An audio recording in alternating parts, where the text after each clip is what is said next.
It was avoidable, and we really need to get this over with and get our kids back in school. We still have a lot of work to do, obviously, and we got a lot of work done today.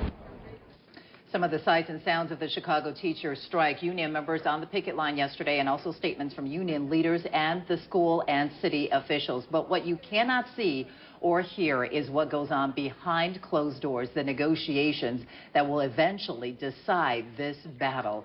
And to get a little insight into those talks, we are joined this morning by DePaul professor Andrea Kayne. She is an expert in labor negotiations, and she's actually teaching a class in conflict resolutions. Nice to have you here this morning. Oh, thank you so much for having me. Well, we should mention that Andrea is not part of the negotiations, although maybe you should be to teach them a little conflict resolution. But let's talk about that. That seems to be, of course, the big question for parents. How will this conflict be resolved in the end? We are seeing the rhetoric, it's getting very heated. There's some name calling going on. So how do the two sides at this point, so tense, and come to the labor negotiations table? Well, they have experts in the room, labor lawyers, outside counsel. They also have a staff that definitely wants to resolve it, I think, this week, if not sooner. I think it's very important. Negotiation talks about separating the people from the principals, also trying to keep the politics out of the room. Now, are you surprised, and we just heard this morning, this came out last night after they were negotiating, one side saying that the board is saying, we're pretty close, but the union is saying, wait a minute, what, we're not that close. Are you surprised at that? I think there's a little bit of posturing, especially to the public, but I also think they have resolved a lot of issues, so that's true. But at the same time, teacher evaluation and recall are big issues. They are two very big issues. Now, the other point of frustration, I think, for a lot of parents is they don't hear a whole lot of details. They know that these are the two big sticking points. They don't get a lot of details, exactly what the union wants, exactly what the board wants. Is that strategic? You don't release all the details when you're negotiating? I think as a negotiator, you want to keep some options open. You also want to try to get past positional bargaining so that you can kind of jointly explore creative options for mutual gain. So I do think both the teachers union and the mayor and CPS want to walk away feeling like they didn't, quote unquote, lose, like they worked together to find a solution that met both of their needs. So I do think there's something very purposeful in not being vague, but being open. I think that's a good thing. The other comment that we heard from the teachers union president, Karen Lewis, overnight is that they sat down at the table yesterday and that the board didn't bring up the two main key issues. So, we didn't talk about it, so we moved on.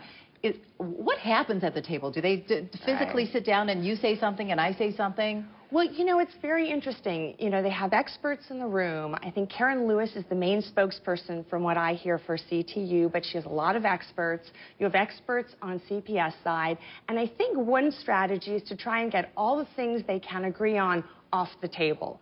So there were some remaining issues that they did talk about details about the longer school day. I do think in terms of teacher evaluation and recall, those need to be addressed today. Tomorrow. That's an interesting point because when this strike, just before the strike happened, the board came out, both sides came out and said that pay is no longer the issue.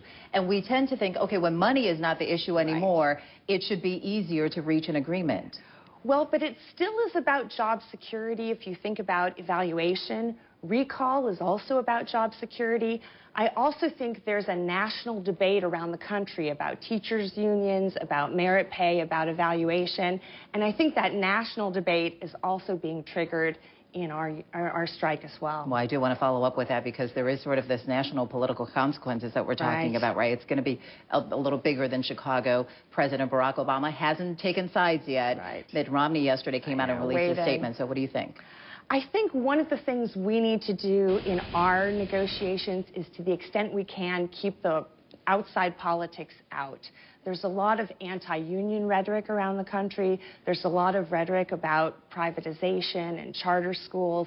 And I think it's important that we just focus on this relationship and that both sides come together to be constructive, collaborative problem solvers. I know that's what we want right now. I'm going to ask you to make a prediction, given your expertise. Days, weeks? I think it's days. I really think it has to be resolved this week. Right now, the teachers union does have a lot of parental support. I don't think that will go beyond this week.